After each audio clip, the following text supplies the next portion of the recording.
This program is brought to you by the University of California, Davis on iTunes U.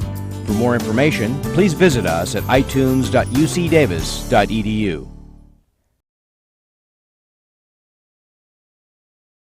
Okay, welcome everyone. Tonight is lecture number 8, I believe. And the topic of conversation today is piecewise polynomial interpolation. Why it is good to build a very large, complicated curve from a bunch of smaller, simple curves, right? So let's go back to the idea part of our board, and let's review the problem that we have. So the problem is the following. I give you don't have to copy this. This is just motivation. So I give you a bunch of points. Maybe these are the points, and you want to interpolate them. And interpolation means that you fit a curve through all these points. And if I give you an arrangement like this, I bet you that you will get a response if you use one polynomial curve to fit the data that will look like this. Okay, and it's wiggly, and it has a waveform to it. We don't like that. So therefore, I suggest that we are working towards a setting where I give you a bunch of points,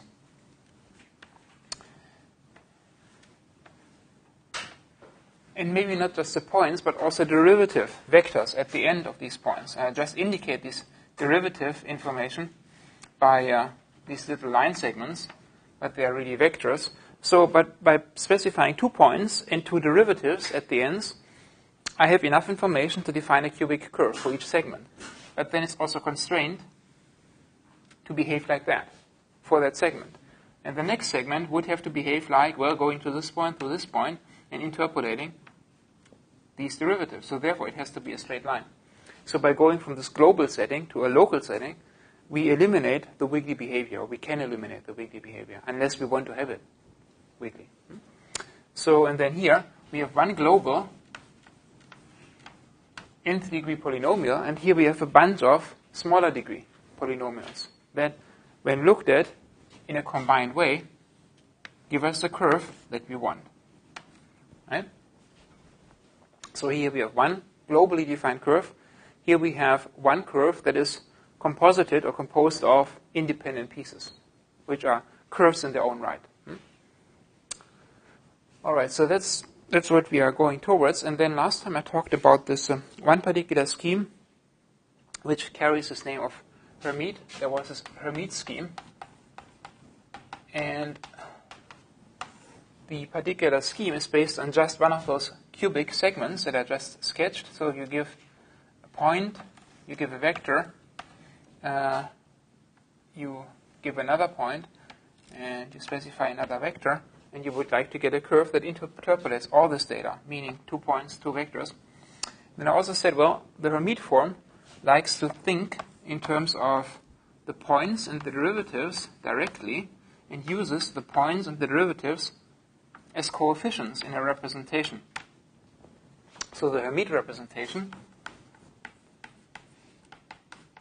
Hermite rep, is of this form that the resulting curve, the polynomial, the cubic polynomial of t, is the original point p0 times one of these Hermite polynomials, which I had on the board last time, h0 of t, plus the second point, p1, times the second Hermite basis polynomial, h1 of t, and then the vectors themselves, the derivative vectors themselves, become coefficients in this representation.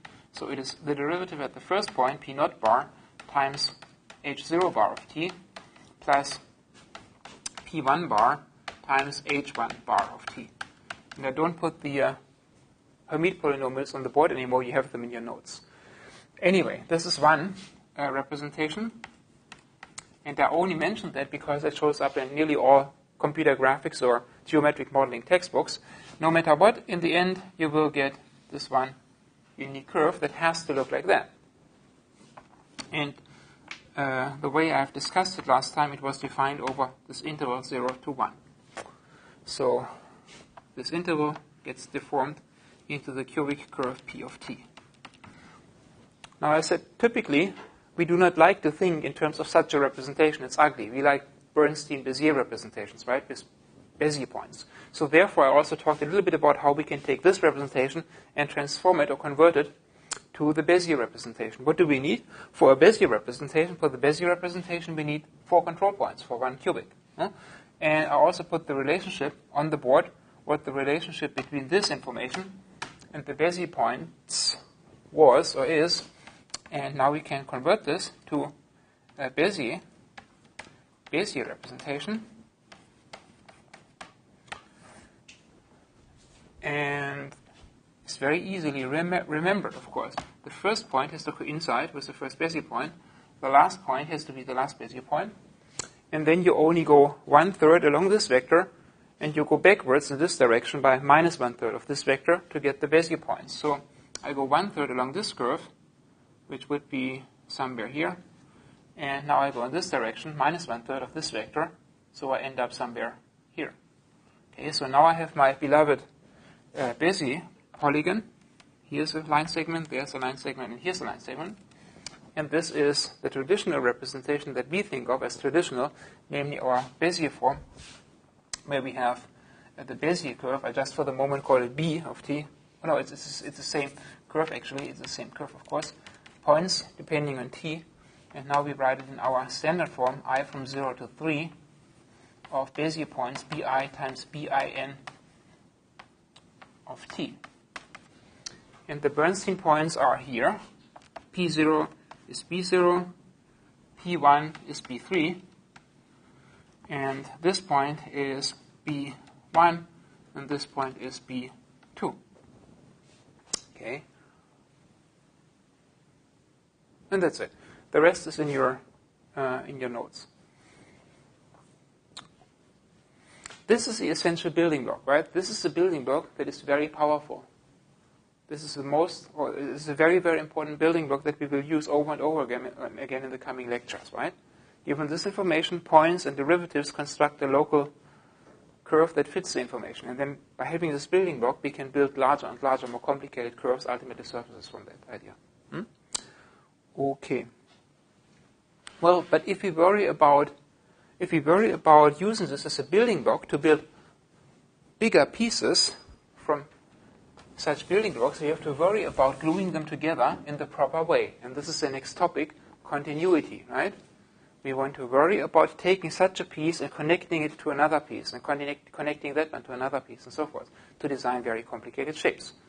So that lends to the topic of continuity. We have to understand that, what it means to glue 2 pieces together in such a way that they share the same endpoint, share the same derivative, and maybe also the curvature, which is a higher order derivative thing. So this is what we want. This is just motivation. If I want to take 2 cubic Bezier curves and want to join them continuously, what is the condition? I have a first Bezier curve, a cubic one, 4 control points, and I want to connect it in a continuous way with the second curve. What is the condition?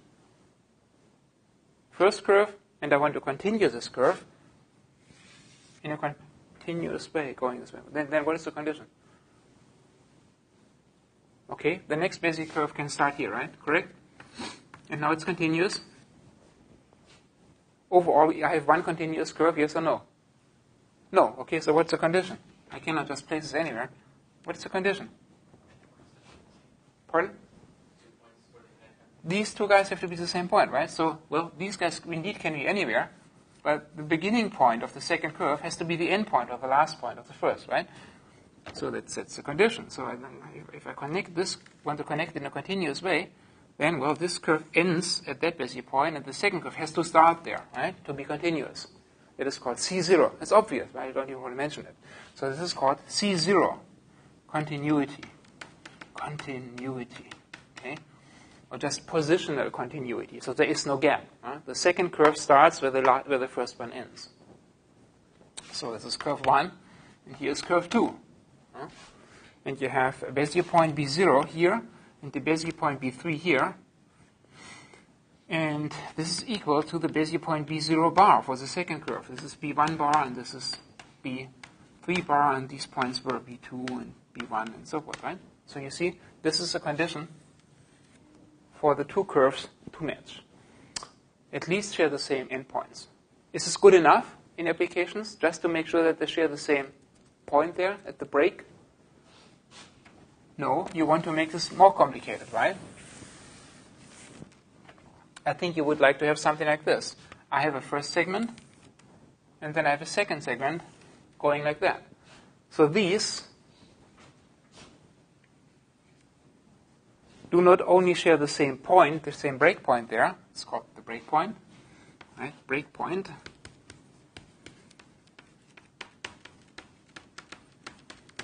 Between these two segments, but what do they also share? They share the same tangent, right, or derivative. Okay. Well, probably there's a condition something like this, right?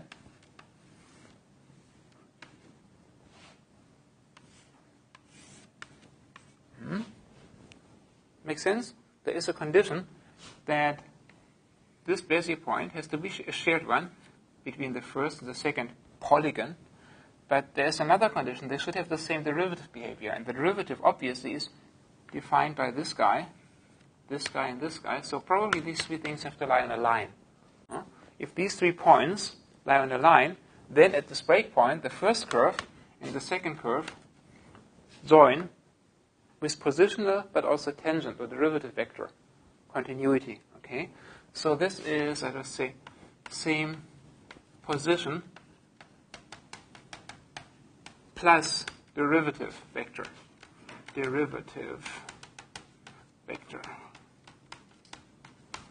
Okay, and then it's called C1 continuity. Okay, because this blend is continuous up to the derivatives of that order. Now, this was intuition, what I'm driving at, right? And now we have to formally write it down, what it really means. Okay, all that I motivate intuitively with geometry leads us to the model, right? The mathematical formulas, how to formalize it. Then it's a bunch of formulas on the board, and then we have to go back and say, what do these formulas mean in the end? Then we go back to the geometry, right? And the only thing in the end that we need to remember is the geometry, right? And the beautiful geometrical constructions. The formulas just give us, convince us that indeed our beautiful constructions are all correct.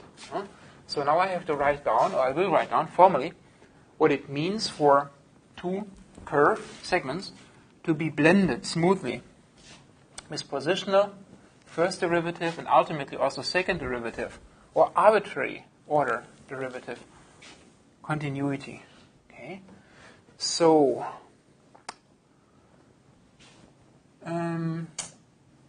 formal conditions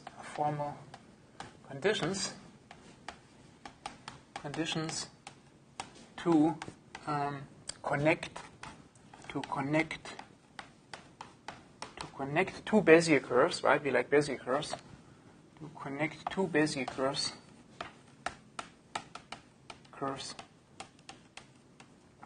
continuously.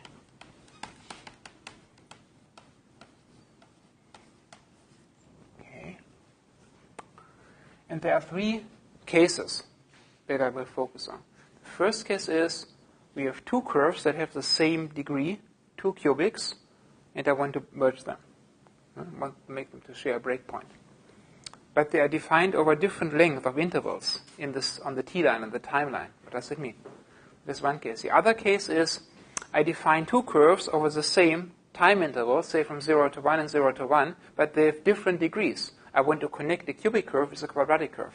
What is the condition for that? Okay, so they have different degrees, but the same interval on the t-line. And then in the general setting, everything is different. In the general setting, you want to merge a 5th degree curve with a 3rd degree curve, and they have different intervals on the t-line. What is the condition there? And ultimately, we only need to remember the geometry for the construction. Let's start with the most important case, and that is merging 2 curves of the same degree. Okay, case number 1, connecting 2 curves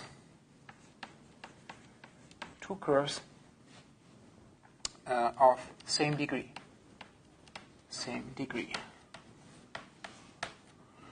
Okay. All right. Before we can do that, I need to put an additional formula on the board, so you see where everything comes from. We need a Bézier curve defined over an arbitrary interval, defined over an arbitrary interval AB. I make a sketch of that, what I mean. So now we have the setting like this. I give you 4 control points, B0, B1, Bn minus 1, and Bn. I give you one curve, and the curve is nothing but a deformed version of a chunk of the t line, right? T.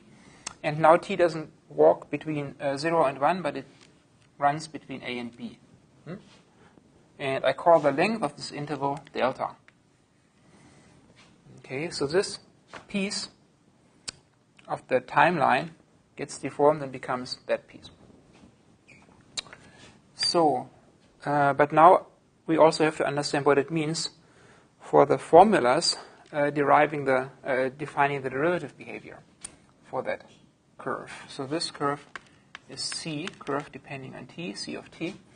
And C of t in the general setting on an interval a comma b is defined as, there is still the coefficient n choose I, and then it becomes more general. It becomes b minus t divided by the length of this time interval divided by delta to the power of n minus I times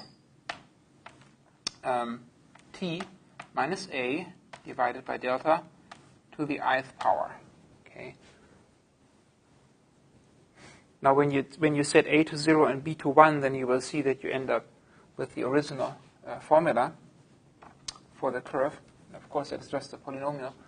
So that gets multiplied times by the Bézier points, bi, and there's a sum in front, and the sum runs from I to 0 to n, and that's the curve.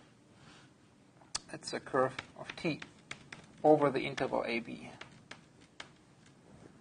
Okay, curve of t depends on, again, the control points, and now they are multiplied by these Bernstein polynomials. They look more general. They are the same as the ones we had seen before, except now that it's b minus t over delta, and it's t minus a over delta, instead of 1 minus t over 1 and t minus 0 over 1. Okay. So that is a slightly more complicated definition that we have to carry around. And we also need to understand the derivative of this more general thing. Okay, what's the derivative of that? Why?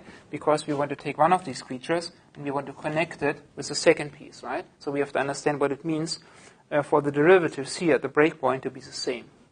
So what is the derivative of this guy? Derivatives. And I'll just give you the formal answer for that. So when we compute dr, dtr, so the rth derivative of c of t defined on the interval ab is what? It is defined as 1 over delta to the rth power times n factorial over n minus r factorial times sum I from 0 to n minus r of the rth forward difference applied to bi times Bernstein polynomial bi n minus r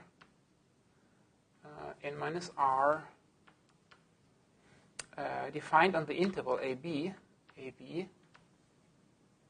of t.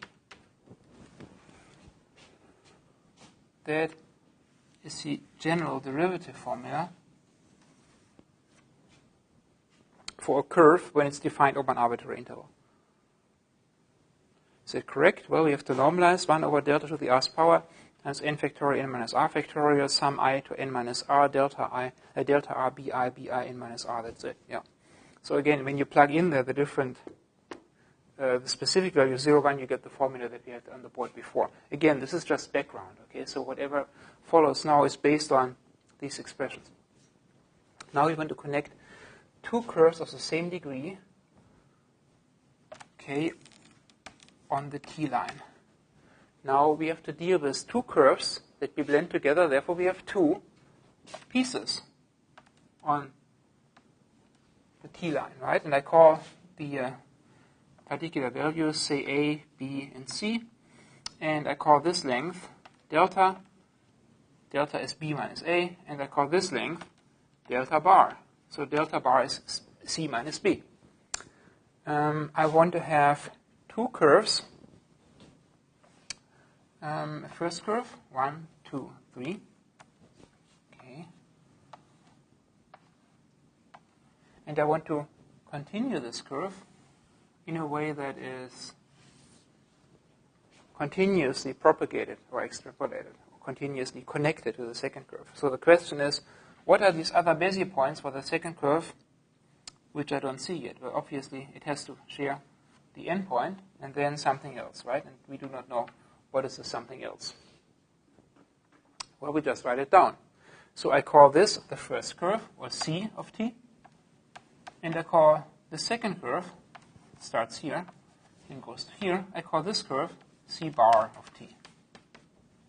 Okay. And I write down the formal conditions for these two curves, and I want to have some conditions to be satisfied at the breakpoint, namely that it's the same position, the same tangent or same velocity vector, and maybe same acceleration or curvature. Okay? And I write the conditions down. So I have, what are the conditions? And I spell them out. What are the conditions for continuity? So I have a first curve. I have a first curve, C of t, which is sum I from 0 to n. So I keep the degree fixed, but different intervals. Okay, so I say this goes from v0, v2, v1, up to some bn, bn minus 1, and this is bn. And the next one will also go from b0, but I call it b0 bar, and the last control point here is bn bar. So what are the relationships between all these b points? The first curve is defined in terms of the b points, bi, times bin of t over this arbitrary interval ab. And the second curve, c bar of t, is also sum I from 0 to n, but the control points are called bi bar, bin, and this polynomial is now running between b and c. Okay, and now at the breakpoint, here is a breakpoint, I have to set these two curves to satisfy same position and same derivative, say. So here we have the breakpoint.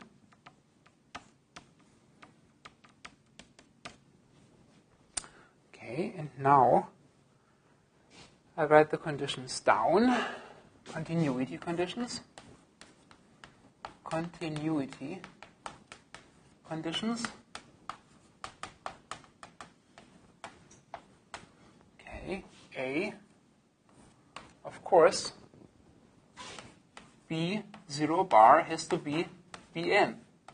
It's obvious, right? For positional continuity, positional continuity, positional continuity. Okay, the more complicated one is, well, it's a condition for B1 bar. Where is B1 bar? B1 bar is probably somewhere along this line, but we do not quite know where it is, right? B1 bar is somewhere there. What is it? Okay, so that means I have to write down formally the derivative of the first curve and the derivative of the second curve at the shared breakpoint, and then set them equal. And that will give me a relationship between those 3 points. That's what I do. So now I say derivative continuity at breakpoint, continuity at breakpoint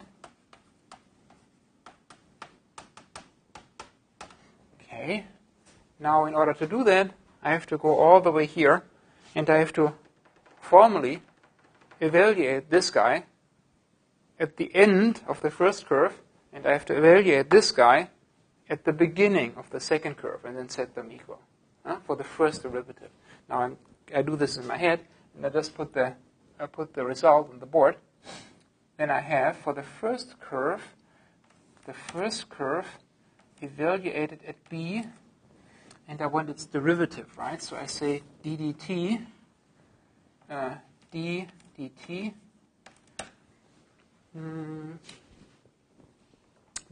of the first curve evaluated at its end. At its end, that is that parameter value, I call it b, is, and I follow the formula and evaluate it, and then I get n divided by delta times the difference, that is bn minus 1. Okay, that's the derivative of the first curve evaluated at its end, at b.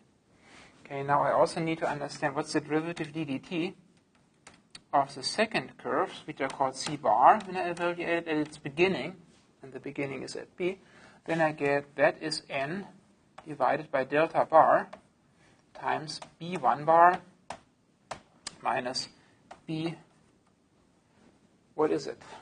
b1 bar minus b0 bar, but b0 bar is bn. So I put bn here. And now, for these guys to be the same, I have to set them equal, right? I set them equal. Okay. Set equal.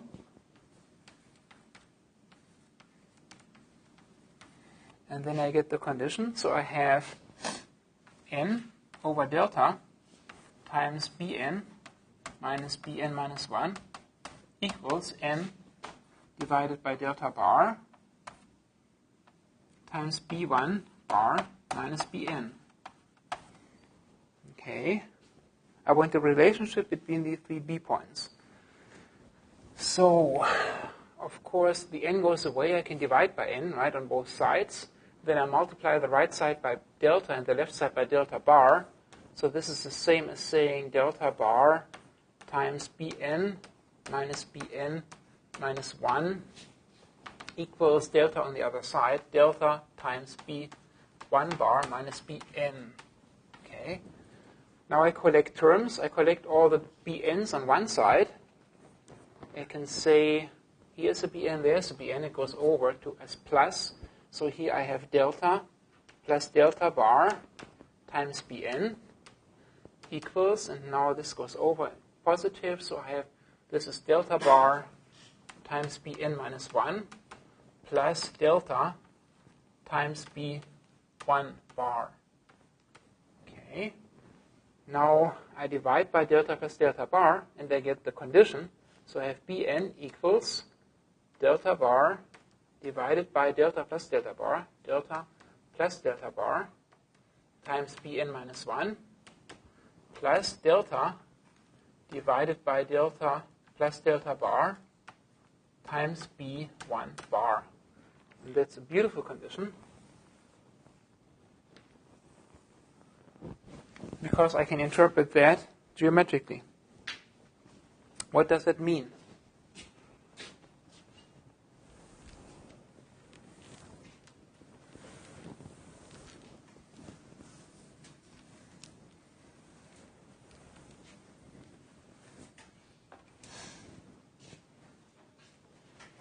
So the geometrical meaning of that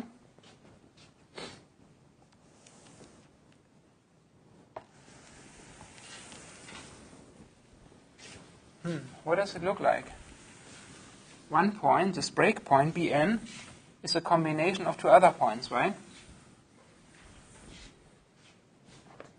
What is the geometrical meaning of that? This is the important condition. So let's give it an exclamation mark to make it important. What is the meaning of that? Meaning?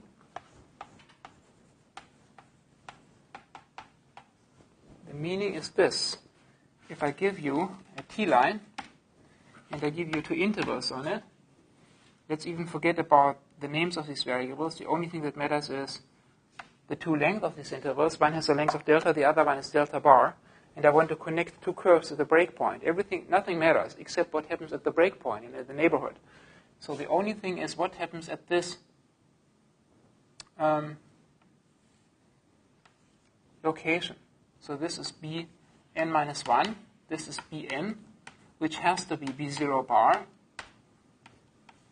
And then there's a condition that also involves b1 bar.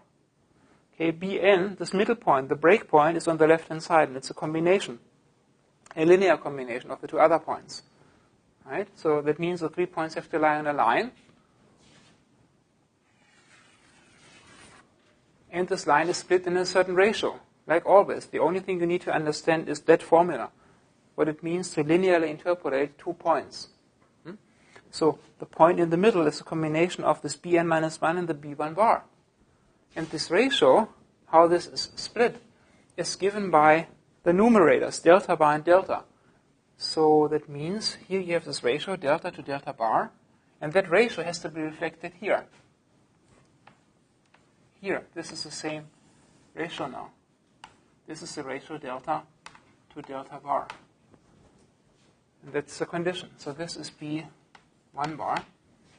And what happens outside this local neighborhood doesn't matter. So here can be another point, here can be another point. Okay, here are the other points. You can forget this now.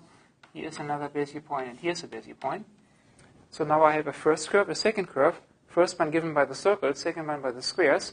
And when you evaluate it, you get what you want. Curve, it ends like that, continues like that. Okay. It was a bunch of derivation, lots of formulas and derivatives. You can forget all of that. It's in the books, right? Mathematica can do that for you. The important thing is this: first curve, second curve, first curve, second curve, and you have a certain ratio, delta to delta bar. All you need to remember is that this configuration of control points has to be satisfied in such a way that these 3 points lie on a line, and that when you consider the lengths of those line segments, they are also defining a ratio delta to delta bar. That's it. It is as simple as that. Okay, so this is the curve of t, and this is the continuation curve bar of t. And so this one starts with a control point b0 and ends with bn, and this one ends with bn bar. And these guys are free, right? You can choose them anyway. Doesn't matter because they don't influence the derivative there. Now, that is one setting, and now we do another setting. Now we want to connect two curves which are of different degree, meaning we want to connect, say, a cubic curve with a quadratic curve.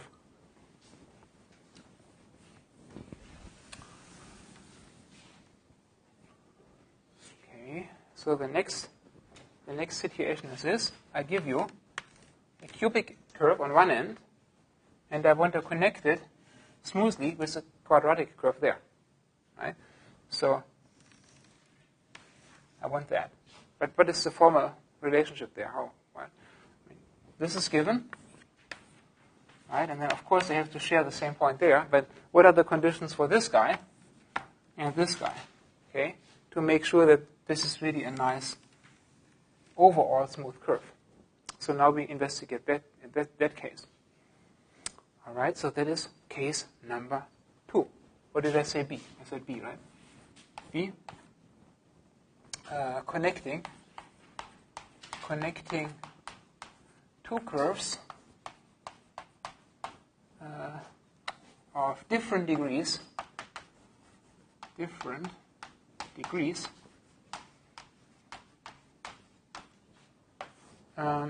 defined over the same parameter length, defined over the same length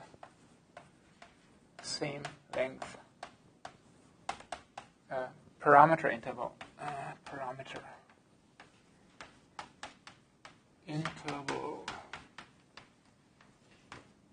Okay. So this situation is different. So I say here we have the first polygon, B1, B0, and it goes all the way to some Bn, or Bm, okay? First one goes up to Bm, the second one will just go to Bn, right? So we have different m, different n. So, and this is point Bm minus 1. And I write down what the first curve is. This first curve is C of t, which is from 0 to m, bi m of t on the on an arbitrary interval. But let's forget about that. That doesn't matter. And we have somewhere our t line. And on the t line, we have two intervals corresponding to the two curves in such a way that here we have a delta, and here we have the same delta. Okay? So in this case, the degrees are different, but the spacing here on the timeline is the same. And I would like to connect this guy with, say, a quadratic curve, okay, which only would have 3 control points. So this one would go to some, well, it would start with a B0 bar, and then it would end with a Bn bar. Okay. So what's the formal condition for these two curves? This curve, C of t, and the second curve, I haven't written it down, so I write it down, C bar of t, which goes from I0 to n bin of t. Okay, so the emphasis is on this being different here.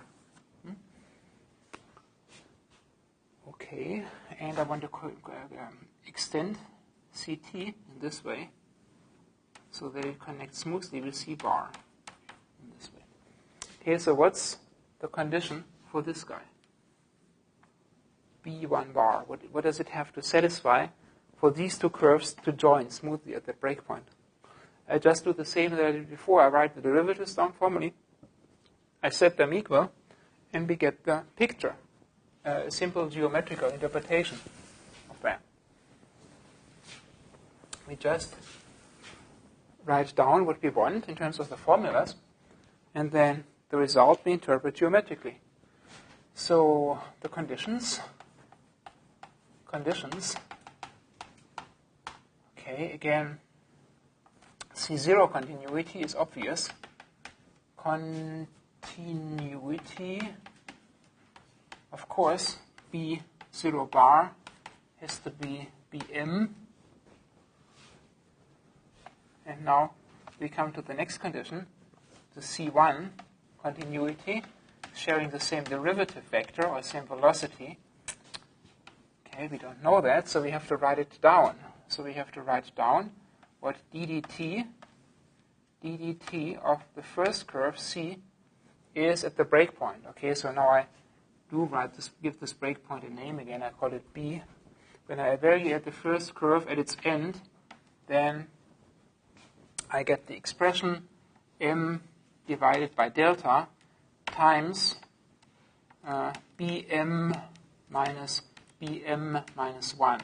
Okay, so that's the derivative of the first curve at the end, and I write the derivative down for the second curve, C bar, at the value b, and then it is n divided by delta times b1 bar minus b0 bar. But b0 bar is bm, so I put bm there.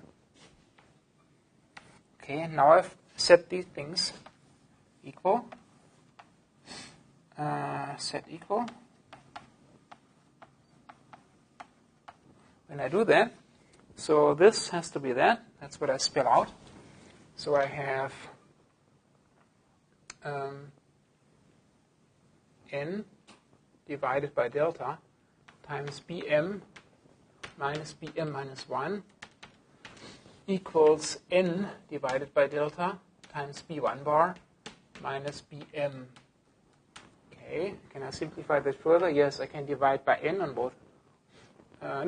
Sorry, what was it? The first one is m divided by delta, and this is n divided by delta. Now what do? I can multiply both sides by delta, so the delta vanishes. Then I'm left with just m bm minus bm minus 1 equals n times b1 bar minus bm. And now what do? I collect the bm's on one side. So there's the bm, I bring it over as plus, so it is m plus n times bm on this side equals, on the other side, it is m times bm minus 1 plus n times b1 bar. Okay. Now again, I want a linear relationship, and I already have it. I just divide by m plus n.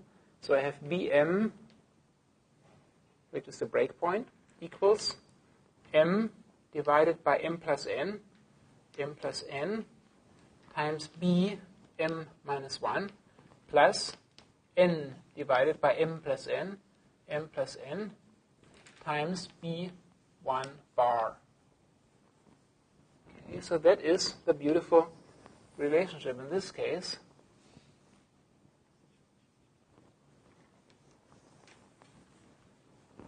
So bm equals m over m plus n times bm minus 1 plus n over m plus n b1 bar. It's a linear relationship, just as beautiful as the previous one, and we only need to be able to interpret it geometrically. What does it mean? And we need to remember that picture.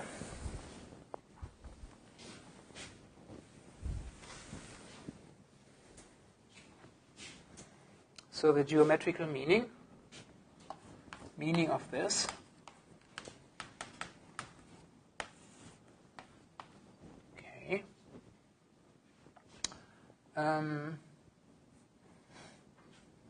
we have the T-line. On the T-line we have two pieces of the same length, delta, and the breakpoint we call B. And we have in the polygonal setting of the control polygons the following. We have the first curve ending with bm minus 1 and bm.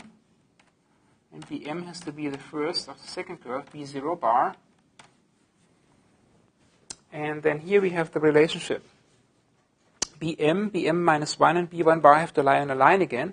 And bm, again, has to be a combination of these two other points that is given there. And again, it's a ratio, and the ratio on that line is given by m and n, the degrees. Okay, m and n. They will show up here. Okay.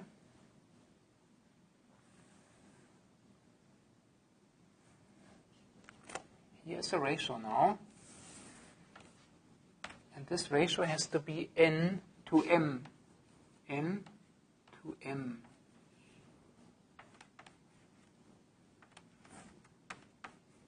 So, for example, if I connect in this example here,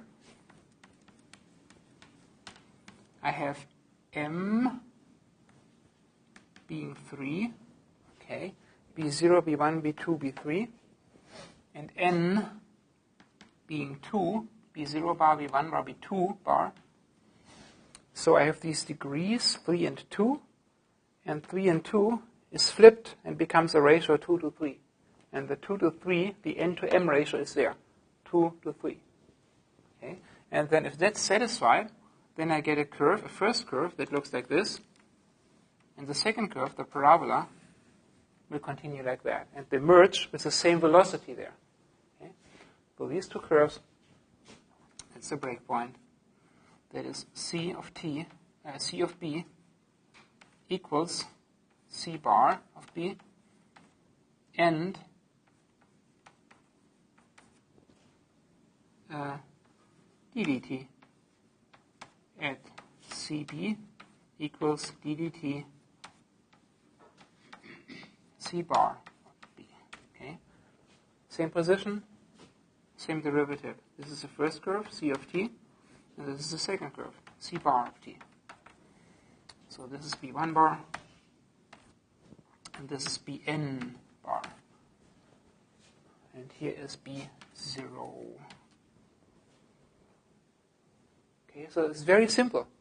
Two curves of degrees m and n, And m and n gets flipped and becomes a ratio n and n. Yeah. Okay, so the first case was very easy. We only needed to look at the length of the deltas, and the deltas were mapped there. And now we have the degrees mapped to that. That's it. The formulas just convince us that that indeed is correct. Or the formulas motivate the geometrical interpretation, allow us to interpret geometrically in that way. So now comes the general setting. What is the general setting? So first I talked the same degree in different timelines, time intervals, and then I talked about different degrees but the same delta, and now I talk about everything being different, meaning what is different? Different degree and different deltas. Okay, so the third case, most general setting.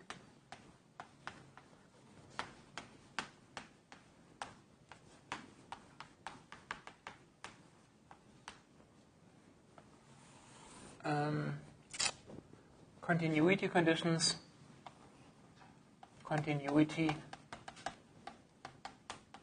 conditions, for two curves of different degrees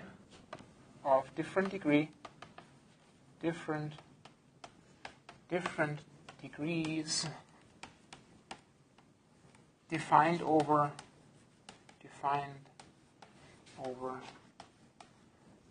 different length time intervals or parameter intervals, defined over different length,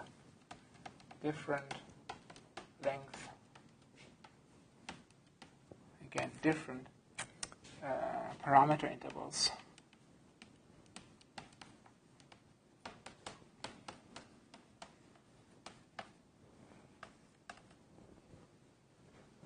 So what is the setting? The setting now becomes the following. I take my line, I designate 3 locations on the line, and now the spacing is different. It's not the same spacing. So here I have a delta, and here I have a delta bar. And here's a breakpoint on the t-line, B.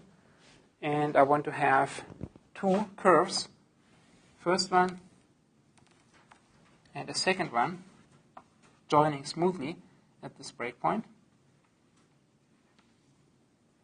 So they have to share the breakpoint, and then the rest is defined somehow. Now, you see different m, different n, and different deltas, okay? What does it mean? First curve, second curve, right? I have a cubic curve, and I have a quadratic curve. Cubic and quadratic. And what I want here at this break location, I want C, the first curve, C of t, and here's the second curve, C bar of t. I want the curve CB to be the same as C bar at B, and I also want the derivatives to be the same. ddt of the first curve, evaluated at break value B, to be the derivative ddt of the second curve, CB, C bar at B. Okay? Same position, same velocity vector. And now, of course, you have the condition that B0 bar has to be Bm. Right? So this is some Bm minus 1. This is some B0 bar, which is also equal to Bm. And this is B1 bar. What are the conditions? And now, second condition is derivative continuity, derivative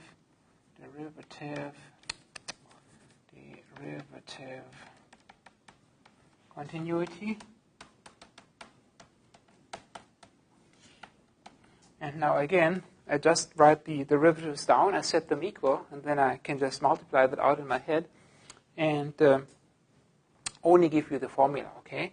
So the resulting formula, when you do that, actually becomes that your breakpoint Bm, the breakpoint, equals is a combination of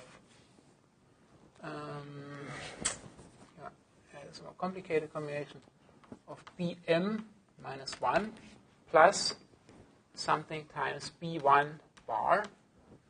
And what goes here, we have to divide by, let's see, first one is m, right? It goes m to n like before, but then it was delta bar to delta, and then it was m plus n, m plus n, but then m goes with delta bar, this goes with delta, this goes with delta bar, this goes with delta. So that is the general formula when everything is different. Okay, and I better make sure that my aging memory doesn't fade. So we have m delta bar n delta, or m delta n delta m delta bar n delta. That's correct. And there's a geometrical interpretation for this too, and you can think about it at home. Geometrical meaning of this? Geometrical meaning?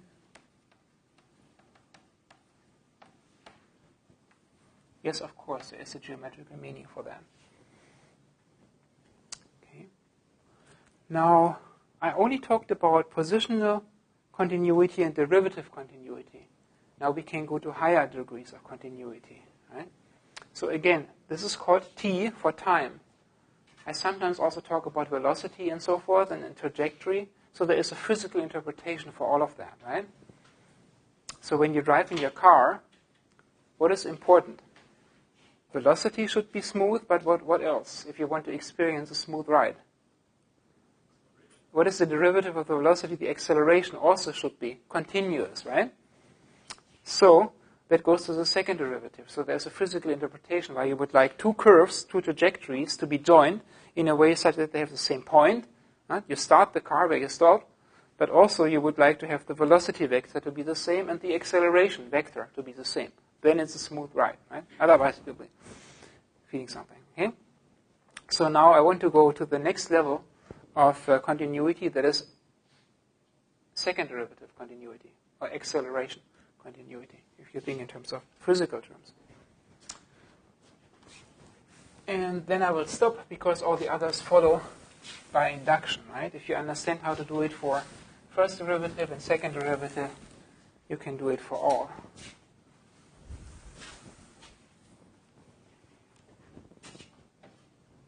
So only talk about next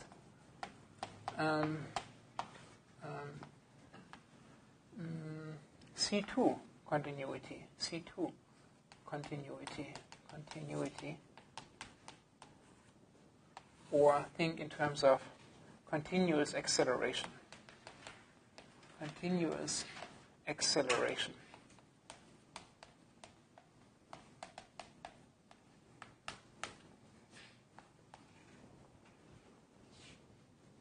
So that means the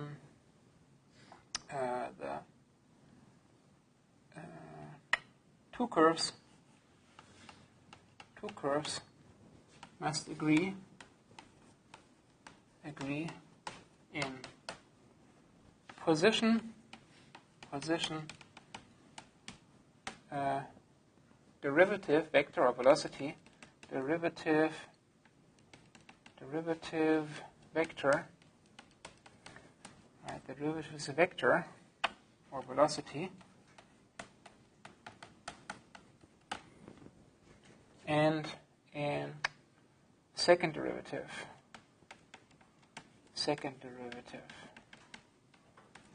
vector or acceleration.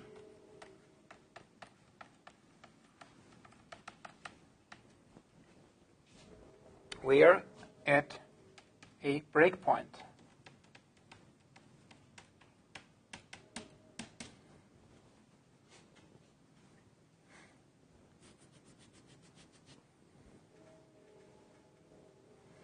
So a simple picture.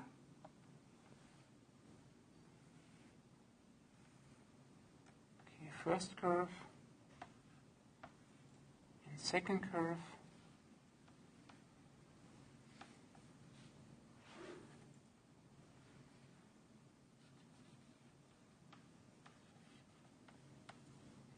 First curve goes here, second curve is here.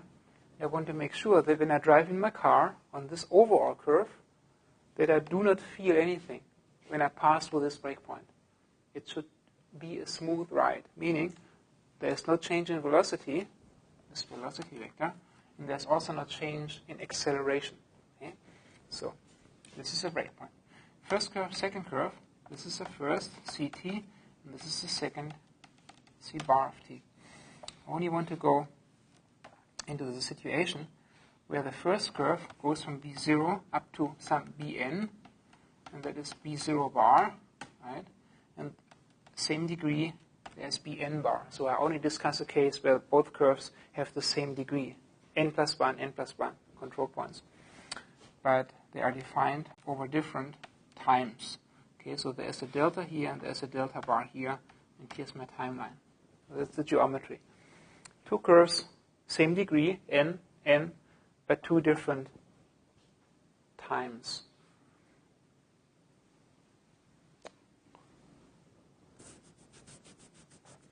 Okay, I had down the conditions already for the first derivative. Now I do the same game again. And it's really the same game. I take now the expression for the first derivative and I differentiate it one more time, and I get the second derivative, right? And I set them equal. That's it. It's the same game. So I could do this, but I won't do it because it becomes lengthy and I want to do errors on the board. I give you the geometry right away because you know the principle, how you would do it, right? You would formally write down what the second derivatives are of these two curves at the point. Then you set them equal and you get a condition for the points involved, right? And that gives you geometry, a geometrical interpretation. All right, so what do you want? Wanted. You want the, here is the breakpoint, B. You want the first curve, d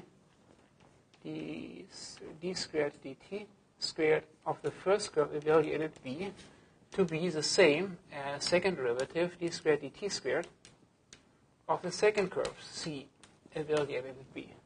Now you could actually spell this out, what the expressions are, right? And you get, in the end, you obtain a condition,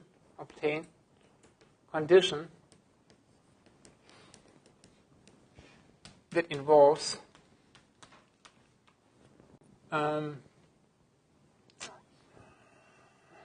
five control points.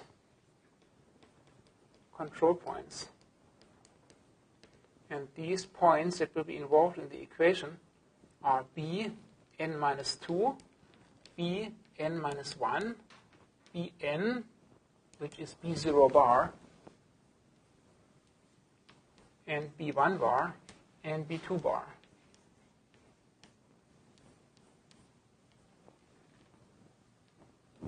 Okay, so these 5 control points will be related there.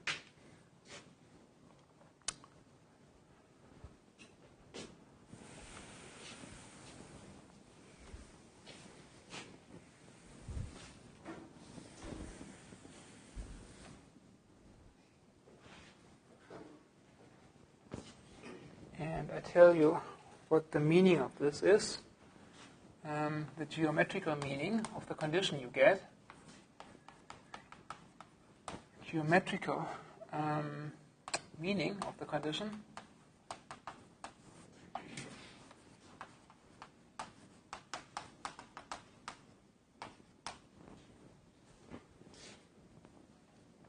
you have a first curve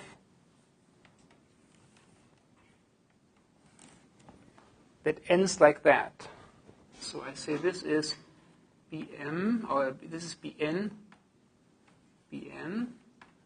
This is the control point right before it, so that is Bn minus 1. And I said this point is also involved in the condition, and I put it here. I call it Bn minus 2. And these three control points are related to B0 bar, B1 bar, and B2 bar in some magic sense. What is this magic sense? First I said, if they share the same velocity, I have to make sure that some ratio is preserved. Namely, this ratio has to be delta to delta bar. And now we have to preserve something else, a second derivative. Also have to preserve the following. Here is another, and this will be a helper point.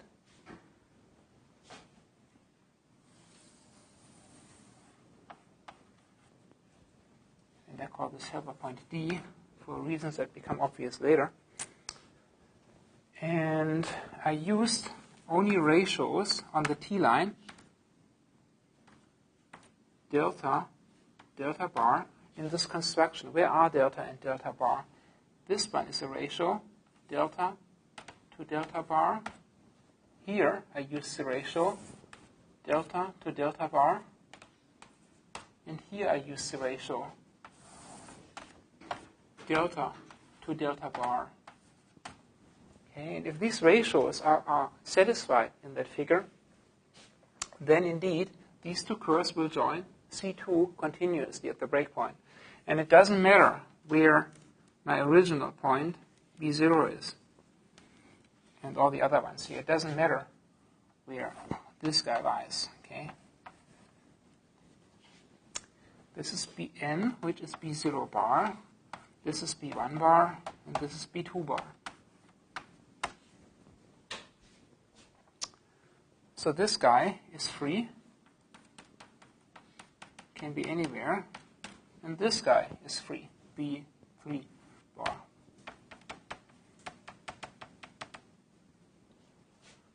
Okay, again, I have the delta to delta bar ratio occurring 3 times here, then I have it occur here, and that's it. And then indeed, this curve would be a curve with same position, velocity, and acceleration at that point.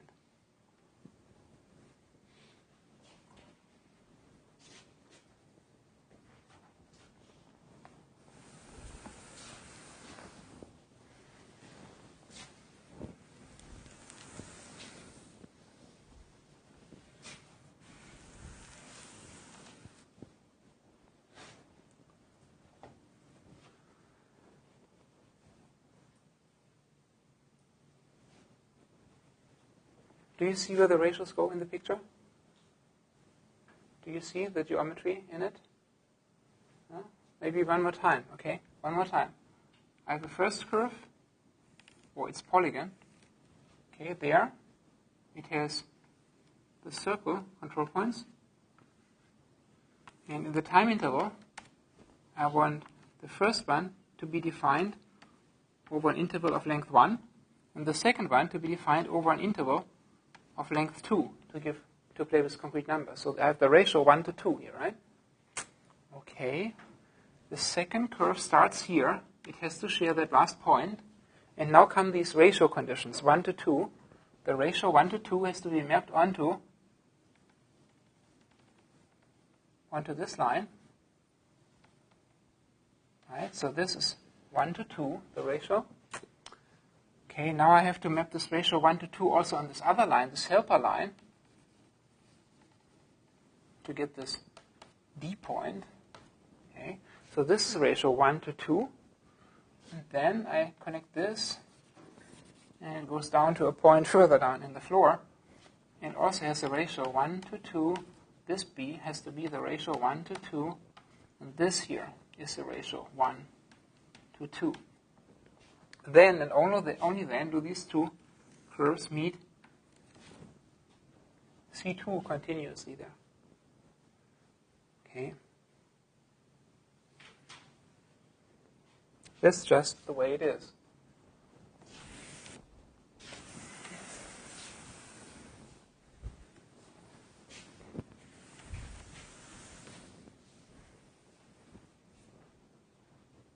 If there is time, I'll also talk about how we can derive this differently by just extrapolating a basic curve. Now, The next topic relates to one of our homework assignments.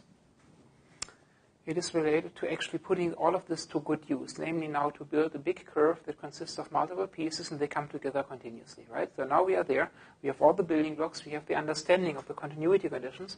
And now we want to have a very primitive design system. The design system allows the user to click a bunch of points. Click, click, click, click. Okay. This is what I'm driving at. And you also will specify certain derivative vectors. Huh? And then the system should give you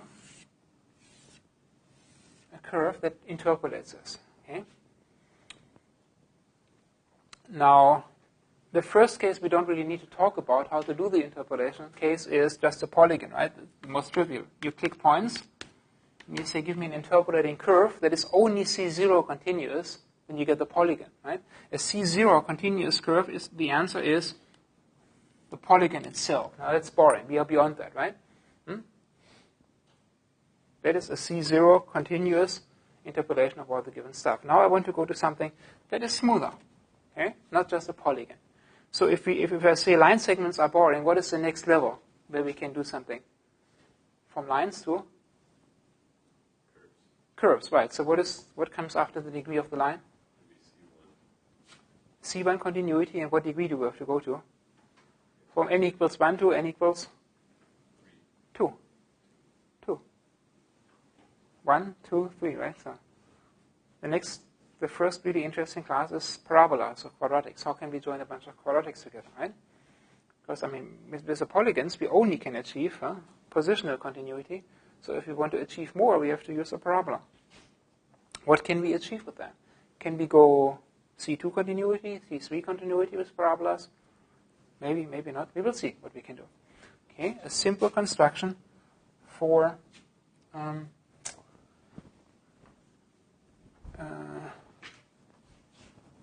parabolas. Simple curve construction scheme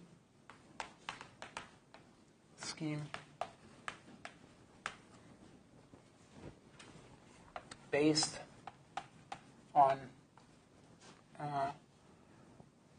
quadratic n equals 2 segments.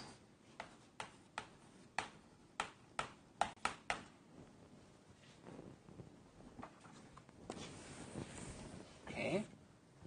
What I worry about now is I have two intervals, and I have a first curve, a parabola, and I want to join it smoothly with a second parabola. Right? First parabola, second parabola. What is the configuration I get? I don't just want to do this. I have more than just 3 time points. I have multiple time points. I have a bunch of times. I have t, bunch of t values, right? And I want to have a first quadratic segment, a second quadratic segment, a third one, a fourth one, 1, 2, 3, 4, 5, 1, 2, 3, 4, 5 segments on the curve, right? That's where I want. And where are the control polygons? Here's one, here's one, here's one, here's one, and there's one, right? So each one has 3 control points,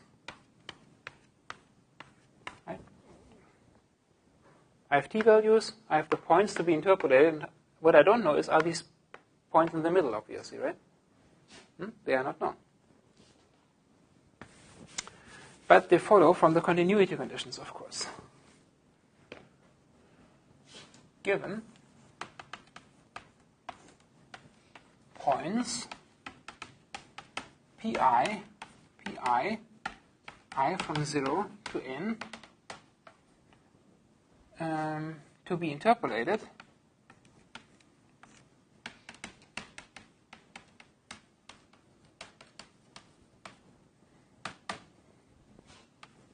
what else? I also specify a derivative for some magic, not yet obvious reason. One derivative value, vector, one derivative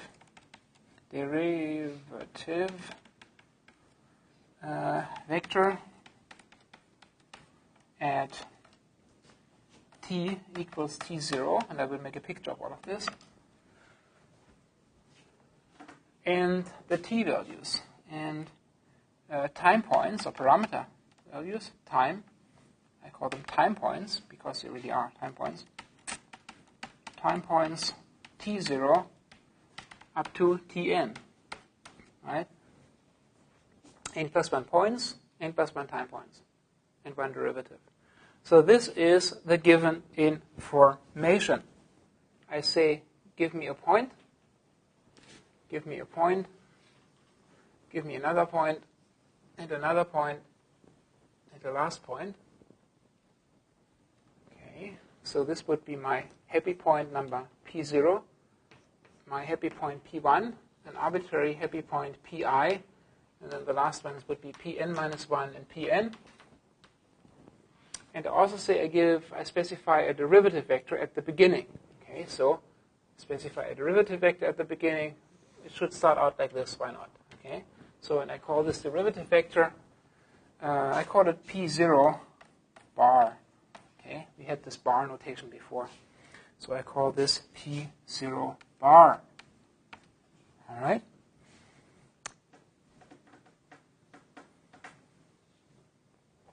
Is this enough information to specify the overall curve that consists of parabolic arcs or not? Do I have more freedom? Is this all? Where is B1? B2, B3. Obviously, I have this problem, right? I have a point and another point. Each 2 points should be connected by a quadratic arc, meaning that there is this Bezier control polygon, right? The points themselves have to be, of course, Bezier points, and then there is the one Bezier point in the middle, which is unknown for each of the arcs that I have to construct. Right? So if this is a point Pi, and this is a point Pi plus 1, then obviously every second, right, my index, this must be B2i. And this must be B2i plus 1. Right? And this guy, B2i plus 1, I don't know what it is. All right. But at the beginning, I specify something. How do I start out? I start out with 2 points, P0 and P1, and the derivative. That probably specifies everything uniquely at the beginning. Why? I have 3 bits of information.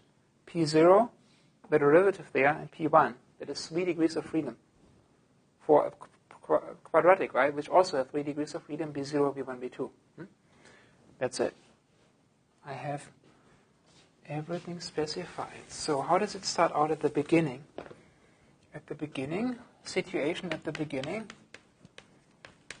situation at T0. And I also have to tell the story for the timeline. Here's a timeline, T. And I said there are these t values, in this example 2, 4, 5, 2, 3, 4, 5, and I call them also t0, t1, ti, tn minus 1, and tn. Right? Okay, at the beginning it starts out like this. I have a point, I have a vector, and I have the next point. This is how it starts. I'm only concerned about the beginning. P0, P0 bar, and P1. Okay. And somewhere there is this Bezier point here. This is this Bezier point in the middle. And it probably is along this line here. Okay. These are probably Bezier points. P0 is probably B0. And P1 is probably B2. And B1 is somewhere along this line. B1. Where is it? Yes, it is along the line because the derivative at this point is related to the difference vector between B1 and B0. So I have to write it down, right? Condition. So you have the derivative ddt of the curve evaluated at the beginning, which is T0, is, and when you write the Bernstein-Bezier representation down, you get, that is n, that is probably 2 divided by, this is has a certain length, and I call that delta 0, divided by delta 0 times b1 minus b0. Okay, and this must be the prescribed derivative, p0 bar. Okay, so here I have the relationship, and then I solve that. When I solve it, then I get the b1, Bernstein point, Bezier point b1 equals the first point b0, right, which is p0, p0 plus delta 0 over 2 times the derivative there at first point p. That's it. Okay. That's a condition. So now that means I have the first control polygon. Here's the first control polygon. And the first arc looks like that. Right?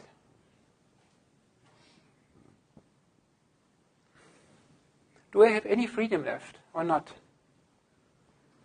I specify the point and just one vector at the beginning. Does it imply everything? It implies everything, because if the overall curve should be a smooth curve, then you have to have C1 continuity conditions everywhere, right? That's what I want. I said we want to go beyond the polygon. We want to go to piecewise quadratic arcs that are connected with velocity continuity. So if I do that, then I set 1/2, we get a point here. And then the continuity conditions will make sure that the next control point lies there. The next one has to lie here. The next one has to lie here. And the last one has to connect there. Everything is implied by the continuity condition. So you get first parabolic arc, second one, third one, fourth one. So the n plus 1 points plus the derivative at the beginning imply everything.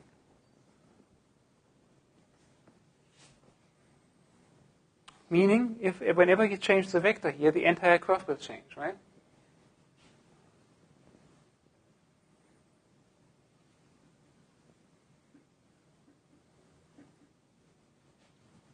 Okay, so this is B0, this is B1, this is B2, right? This is B0, B1, this is B2.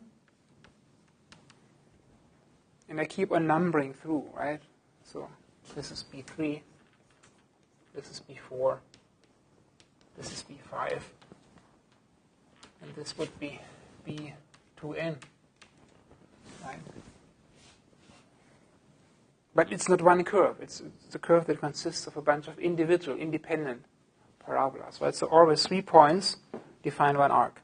3 points are one quadratic Bezier curve, right? 3 points, control points, imply one quadratic curve, okay? Even though I number them through up to B to N. Okay.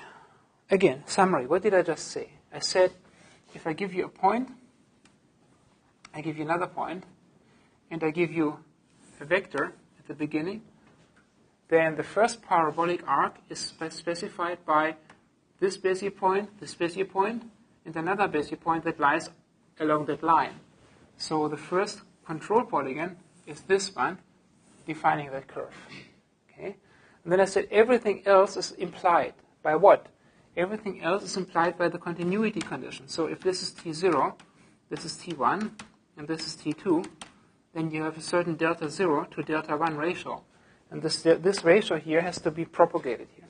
So here you come to the ratio condition where you have to have delta 0 to delta 1 satisfied there. So that means this point is specified and has to connect to the next point to be interpolated, right? So this was point 0, this was point 1, and this was point 2. So the first vector, P0 bar, specified that control point, B1. But then you have this point, and since you want this curve to be continued in a smooth way, then these 3 points, B1, B2, and B3, have to lie in a line. And the line has to be split in this ratio, delta 0, delta 1, delta 0, delta 1. And that same goes through all the way to the very end. Right? Does it make sense for us? Okay. So is this a local scheme or a global scheme?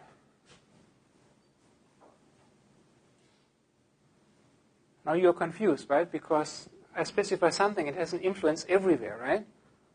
So, but we are dealing with individual, local, quadratic pieces, right? So what is going on?